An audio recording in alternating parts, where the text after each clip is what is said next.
भारत गौरव आचार्य श्री पुलक सागर जी गुरुदेव के प्रवचन और लेटेस्ट धार्मिक भजन व कार्यक्रम निशुल्क देखने व सुनने के लिए हमारे YouTube चैनल जीन शरणम मीडिया को आज ही सब्सक्राइब करें और सबसे पहले देखने के लिए बेल आइकन पर क्लिक जरूर करें। एक जापान का वृद्ध चीनी भाषा सीख रहा था। उस व्यक्ति से एक ने कहा, क्या कर रहे हो? बोले, चीनी भाषा सीख रहा हूँ। तो उस आदमी ने कहा कि पागल हो गए, अब समय कितना बचा है? मरघट में पैर लटक रहे, चिता जलने को तैयार है, शरीर जवाब दे रहा है, और इस उम्र में तू चीनी भाषा सीख रहा है। उसने कहा, मुझे लगता है कि तू भारतीय है, तू इंडियन मैन है। बोले, क्यों? बोले, बुढ़ापे को निस्सार तो केवल भारत के लोग ही बता सकते हैं। हम जापान के लोग बुढ़ापे तक अपनी जवानी को जिया करते हैं, जीवन के अंत समय तक हम बूढ़े नहीं हुआ करते हैं। हम तो इतना हौसला रखते हैं कि मृत्यु से भी जीवन मिले तो आखिरी सांस तक हम उसे लेना पसंद करते हैं। ऐसी सांसें मत जियो, ऐसा जीवन मत जियो, मरे मरे से, हताश हताश से, थके हुए से। हमारे देश के लोग बड़े मुफ्तखोर हैं, वो चाहते हैं कि सब मुफ्त में प्राप्त हो जाए। हम बूढ़े हो जाएं तो हमारे बच्चे बिठाकर खिलाएं। मालूम है तुम्हें, कीरो ने 80 वर्ष की उम्र में ग्रीक भाषा सीखी थी। सुकरात ने 80 वर्ष की उम्र में किताबें लिखी थी। पिकासो ने 90 साल तक पेंटिंग बनाना नहीं छोड़ी थी। मैं तो कहता हूं कि जिस गाड़ी के जो गाड़ी चलती नहीं है उसके सब पार्ट्स में जंग लग जाया करता है। इसलिए बुढ़ापे की गाड़ी भी चलाते रहो, नहीं तो तुम्हारे जीवन को जंग लग जाएगा। एक बार क्या हुआ, एक आदमी किसी रेस्टोरेंट में पहुंचा। रेस्टोरेंट में लिखा था, भारतीय खाना चाहिए या चाइनीज? तो उसने कहा, भारतीय खाते खाते जिंदगी बीत गई, चलो आज चाइनीज खाते हैं। तो लिखा था, चाइनीज चाहिए तो दाएं मुड़ जाओ, और भारतीय चाहिए तो बाएं मुड़ जाओ। उसने कहा, दाएं मुड़ जाओ भाई। आगे गया, देसी घी का खाओगे या डालडे का? उसने कहा, आज तो देसी का खाऊंगा। तो बोले, दाएं मुड़ जाओ। वह मुड़ गया। आगे लिखा, उधार खाओगे या नगद खाओगे? तो उसने कहा, मजा आ गया, एक तो चाइनीज भोजन, दूसरा देसी घी का, और तीसरा उधार। आज तो मेरी किस्मत खुल गई। उसने कहा, ठीक है, उधार खाऊंगा। तो बोले, दाएं मुड़ जाओ। जैसे ही दाएं मुड़ा, होटल के बाहर खड़ा दिखाई दिया। होटल में लिखा था, होटल तेरे बाप का है जो मुफ्त में खिलाएगा, ध्यान रखिए। चल हट यहां से, निकल बाहर, तेरे बाप की होटल है जो फ्री में तुझे खिला देगा। मेरे भाई, हम उधार भी खाना चाहते हैं, देसी घी का भी खाना चाहते हैं, लेकिन जो लोग ऐसा जीवन जीते हैं उन्हें जिंदगी से बाहर निकाल करके फेंक दिया करती है। आपसे यही निवेदन कि मुफ्त खोर मत बनिए, बुढ़ापे में भी बैठकर मत खाओ। मैं तो कहता हूं, जो जवानी में भी मुफ्त की खाना चाहता है, मैं सोचता हूं कि 23 साल में भी वो 80 साल का बुढ़ापा जीता है, और जो 80 साल में भी कमा कर खाना जानता है, वह 80 साल का होकर भी 23 साल का जवान हुआ करता है। कुछ करो अपने जीवन में, बुढ़ापा तो आएगा। ये मत सोचो कि सफेद बाल को काला कर लो तो बुढ़ापा नहीं आएगा। ये मत सोचो कि बत्ती सी लगवा लो तो बुढ़ापा हमसे दूर भाग जाएगा। ये मत सोचो कि प्लास्टिक सर्जरी कराओ तो बुढ़ापा नहीं आएगा। एक बात ध्यान रखना, हर व्यक्ति अपने नियम तोड़ सकता है, पर प्रकृति अपने नियम को कभी नहीं तोड़ा करती है। एक बात स्मरण में रखना, बत्ती सी कितनी भी नई लगवा लो, नकली लगवा लो, बुढ़ापा तो सब बोल ही देगा। शरीर की झुर्रियां मिटा लो, क्या होता है, बुढ़ापा तो बुढ़ापा है। एक बार ऐसे ही हो रहा था, एक बूढ़े दादाजी और दादी जी भोजन कर रहे थे। खाना खाते खाते 1 घंटा हो गया। पूछा गया कि 1 घंटे में तुम खाना खाते हो? बोले नहीं, खाना तो हम 10 मिनट में खा लें। फिर 1 घंटा क्यों लग जाता है? बोले 1 घंटा इसे जय कुमार जैसे लोग रहे होंगे। नकली बत्ती सी लगी हुई है। ललित भाई कहाँ है? कचौड़ी वाला किस्सा इनको मालूम है। बोले खाना तो हम 10 मिनट में खा लें। तो बोले 1 घंटा क्यों लग गए? बोले बत्ती सी एक ही है, पहले हम खाते हैं, फिर निकाल के देते हैं, तब वो खाते हैं। वाह रे आदमी की जिंदगी, एक बत्ती सी है। मैंने कहा पागल हो क्या, ऐसे बत्ती सी बदलते रहते हो? इससे अच्छा तो चबा चबा के एक दूसरे को दे दिया करो। विचार करे आदमी। उदार वृत्ति बनो, बुढ़ापे में तृष्णा नहीं छोड़ती है। अंगम गलितम पलितम मुंडम दसन विहीनम जातम तुंडम वृद्धो याति गृहत्वा दंडम तदपि न मुच्यति आशा पिंडम।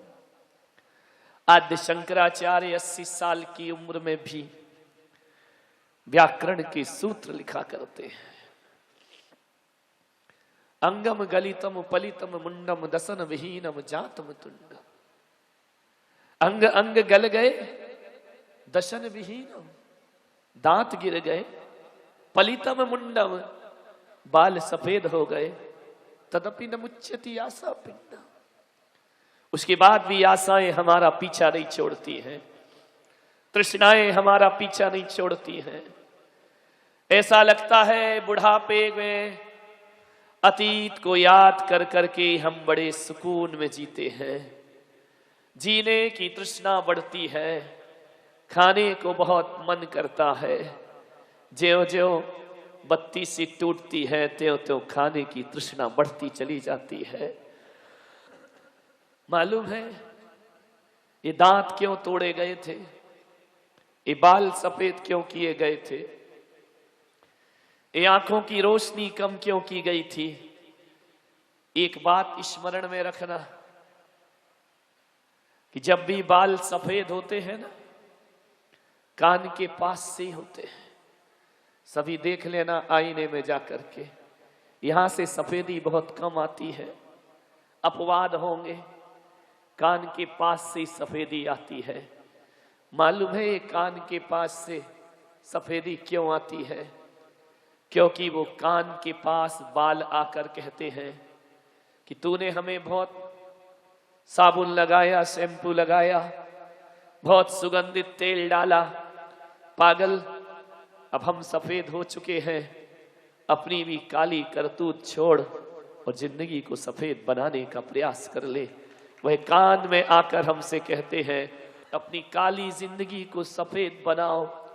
ईश्वर ने कहा कि बहुत खा लिया, एक से एक नरम नरम तरम तरम गरम गरम, बहुत खा लिए रसमलाई, बहुत खा ली चमचम, बहुत खा लिए इडली डोसे, बहुत खा लिए सांभर बड़े, बहुत खा लिया पिज्जा, और क्या क्या होता है। मुंह में पानी तो नहीं आ रहा जय कुमार? बहुत पानी पूरी खा ली। कहने का मतलब इतना है कि अब ये जुबान और ये दांत उखड़े हुए कहते हैं कि देख बहुत खा लिया, अब खाना पीना छोड़, अरे दाल रोटी खाओ, प्रभु के गुण गाओ। जीवन उसी का नाम हुआ करता है। लेकिन क्या करें, यहाँ दांत टूटते नहीं, वहां बत्ती सी लगती है। बाल सफेद होते नहीं, खिजाब कर लिया जाता है।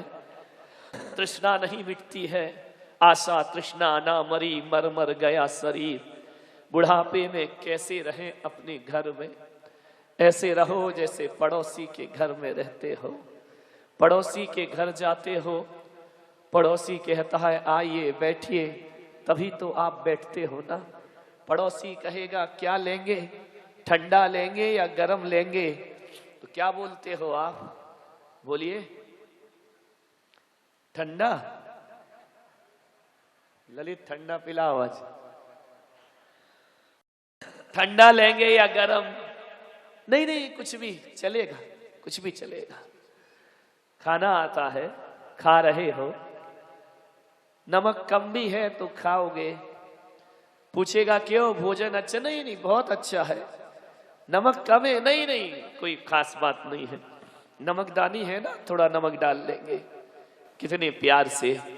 बस सोचो, पड़ोसी के घर जाते हो तो कितने प्यार से उसकी कमियों का भी इजहार करते हो। क्या बात हो जाती है जब घर में बहू नमक कम डाल दे तो थाली सुदर्शन चक्र बन जाया करती है। क्या दिक्कत होती है वहां। पड़ोसी की चाय फीकी भी अच्छी लगती है और घर की चाय मीठी भी नहीं सुहाती है। पड़ोसी के घर का सामान कहाँ रखा है तुम केवल देखते हो, कोई हस्तक्षेप नहीं करते कि ये फ्रिज यहाँ क्यों रखा है, ये सोफा सेट यहाँ क्यों रखा है। तुम कभी नहीं बोलते हो, चुपचाप देखते हो और चले आते हो। क्या वजह है कि एक अम्मा अपनी बहू को दिन भर टोकती रहती है, तूने ऐसा नहीं किया, तूने वैसा नहीं किया, ये सामान यहाँ पड़ा है। एक बात याद रखो, बुढ़ापे में तो शरीर भी पड़ोसी हो जाता है, तो अपने घर को भी पड़ोस की तरह जीना चाहिए। तुम्हारा जीवन आनंद में कट जाएगा। घाटा लग गया, तुम क्यों जान दिए जा रहे हो? बेटा जाने, उसका व्यापार जाने, कल एक गाड़ी का पहिया तुम्हारे ऊपर चढ़ जाएगा, जिंदगी की लीला खत्म हो जाएगी। कितने आडंबर लेकर के दिमाग में जीते हो। दुकान नहीं चल रही, आंसू बहा रहे हो। धत तेरे की, तेरे चलने का समय आ गया और दुकान की बात करता है। विचार करिए, सोचे आप क्यों व्यर्थ के चिंताओं में जीते हो। शास्त्र कहते हैं, आगम कहता है, बुढ़ापा आ जाए तो अपने घर के किसी एक कमरे में जाकर सीमित हो जाओ। बहू आवाज लगाए कि भोजन करो तो भोजन कर लेना, और भोजन के बाद चुपचाप जाकर फिर उसी कक्ष में बैठ जाना। अरे देखोगे तो भौंकोगे, भौंकोगे तो काटोगे, और काटोगे तो दशा कुत्ते से ज्यादा कुछ होने वाली नहीं है। हमारी ध्यान रखना। आराम में तो कहता हूं, बुढ़ापे में कुछ नहीं हो, एक चादर तान करके सो जाओ।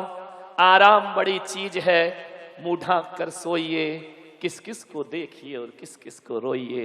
आराम बड़ी चीज है, मुंह ढांक कर सोइए। ध्यान रखिए, टोका टाकी मत करो। परिवार को सौंप दो उनका परिवार।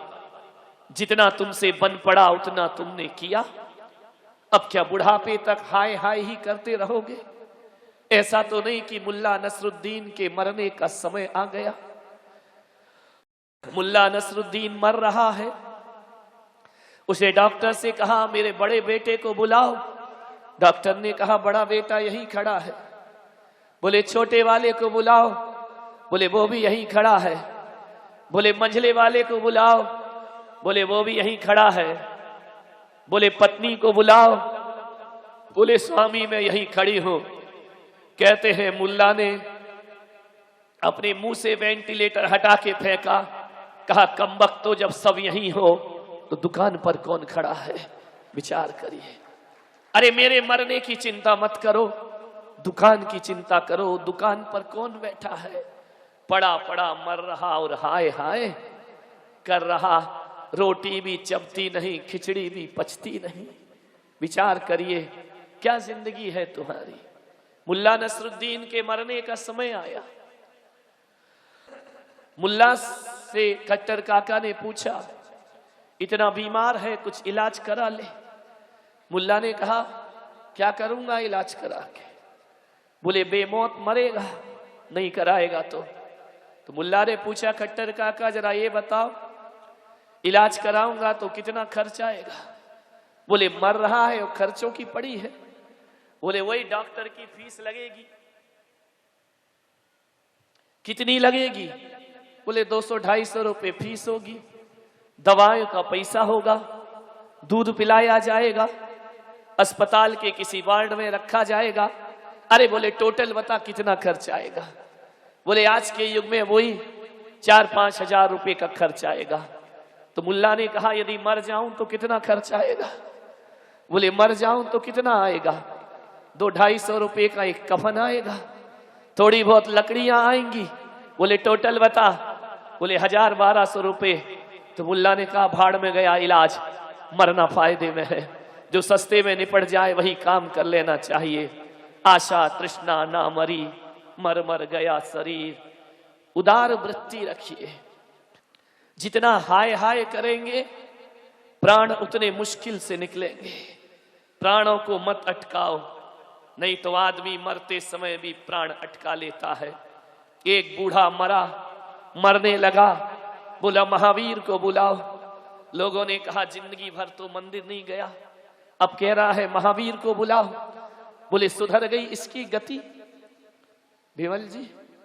बोले तर गया ये तो, जीवन भर ईश्वर का नाम ना लिया, मरते समय कह रहा महावीर को बुलाओ।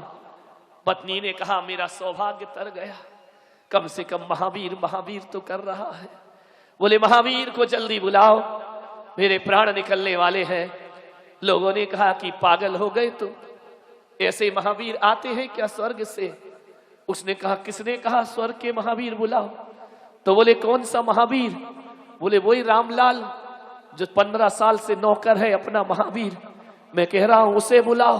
ध्यान रखिए, आप सोचे नाम ईश्वर का है, ध्यान नौकर का है। कहीं ऐसी तो हमारी जिंदगी नहीं है कि हम जाप माला तो प्रभु के नाम की रटते हैं लेकिन ध्यान माल पर रखते हैं। मरते समय भी माल से हमारी मुक्ति नहीं हो पाती है। मान्यवर, जीवन के अंत समय ईश्वर के नाम में गुजारना चाहिए। अधिक से अधिक स्वाध्याय करो। लालमणि जी यहां बैठे हैं, मैंने कहा कैसा चल रहा है? बस आराम से चल रहा है। कैसा लगता है? बड़ी त्रासदियों से गुजरा हुआ जीवन है। एक समय वह था कि समाज सेवा के लिए जिन्होंने जीवन समर्पित कर दिया था। एक समय वह था कि समाज के हित में चिंतन करते रहे, बड़ी बड़ी त्रासदियां झेली। वृद्धावस्था में किसी पुत्र की मौत हो जाना, इससे बड़ी पीड़ा दुनिया में कोई दूसरी नहीं हुआ करती है। उसके बाद भी जिनेंद्र भगवान पर श्रद्धा नहीं छोड़ना। उनके एक शब्द याद आता है कि बुढ़ापे में क्या करोगे, कैसा लगता है, क्या चाहिए? उन्होंने कहा अब क्या चाहिए? खाने को 2 टीकड़े, लेने को हरि नाम, और इसके अलावा बुढ़ापे में आवश्यकता ही किस चीज की है? निरंतर भावना है कि समाधि पूर्वक मरण हो। मैं कहता हूं जितना पुण्य आश्रव कर सको बुढ़ापे में कर लीजिए, फिर ये दोबारा मौका ना मिलेगा। घड़ी के 3 कांटे होते हैं, 1 सेकंड का कांटा, 1 मिनट का कांटा और 1 घंटे का कांटा होता है। बचपन सेकंड का कांटा है, बड़ा तेज भागता है, इतना तेज कि आप देख नहीं पाते हो, भागते रहता है, 1 सेकंड भी रुकता नहीं है। ध्यान रखिए, वो सेकंड का कांटा तुम्हारा बचपन है, जो कहता है मेरे पास रुकने को समय नहीं है, लेकिन वो चलता बहुत है लेकिन काम बहुत कम करता है। मिनट का कांटा उससे कम तेज चलता है पर काम उससे ज्यादा करता है। वो घंटे का कांटा चलता हुआ दिखाई नहीं देता है लेकिन फिर भी चलता है मेरे भाई, चलता हुआ नहीं दिखता, लेकिन एक बारी खिसक जाए तो पूरे 1 घंटे की यात्रा कर लिया करता है। कभी स्कूल में जाकर के परीक्षा दी हो सबसे देखना, 3 घंटे के पेपर में पहला घंटा बचता है, इसका मतलब अब 1 घंटा आपका बीत चुका है। अब आप जल्दी से लिखना पूर्ण करिए लिखाई को, 2 घंटे शेष बचे, दूसरा घंटा बजा तो ऐसा लगता है बस अब 1 घंटे शेष बचे हैं। रिवीजन करना है कर लो, जो करेक्शन लगाना है लगा लो, जितना लिखना है लिख लो। ध्यान रखना, 1 घंटा बजेगा तो 1 घंटा बीत गया, जवानी खत्म हो गई। दूसरा घंटा बजेगा, जवानी बीत चुकी, बचपन बीता, जवानी बीती। तीसरा घंटा जब बचता है ना, तो तीसरा घंटा कहता है अब कॉपी छीन ली जाएगी, अब आप कुछ नहीं लिख सकते हैं। तीसरा घंटा बचते ही कॉपी छीन ली जाती है। और वही कह रहा हूं, बुढ़ापे का तीसरा घंटा बच चुका कई लोगों का, कब कॉपी छीन ली जाए कुछ नहीं कह सकते हैं। आपसे कह रहा हूं, कॉपी छीनी जाए उससे पहले कॉपी में कुछ पुण्य कर्म लिख लीजिए, कुछ सत्कर्म लिख लीजिए, जो तुम्हारे ही काम आएंगे। वरना कोरे कागज चला जाएगा, फिर वही रह जाएगा तुम्हारे पास कि मेरा जीवन कोरा कागज, कोरा ही रह गया, जो लिखा था आंसुओं के संग बह गया। ध्यान रखिए, लिख लीजिए। 2 घंटे, 1 घंटे जिसका जैसा बीता, जीवन की डायरी में, जीवन की कॉपी में कुछ ऐसी इबारत लिखो कि मौत आकर इस जीवन का प्रमाण पत्र तुम्हें प्रदान करे। इतना तो कर ही लो इस पंचम काल में कि 100 में से 100 नंबर मिले या ना मिले, 33% की तैयारी तो आदमी को कर ही लेना चाहिए। आने वाले जन्म में हम मनुष्य हो सके, इतना सत्कर्म जीवन में जरूर करो।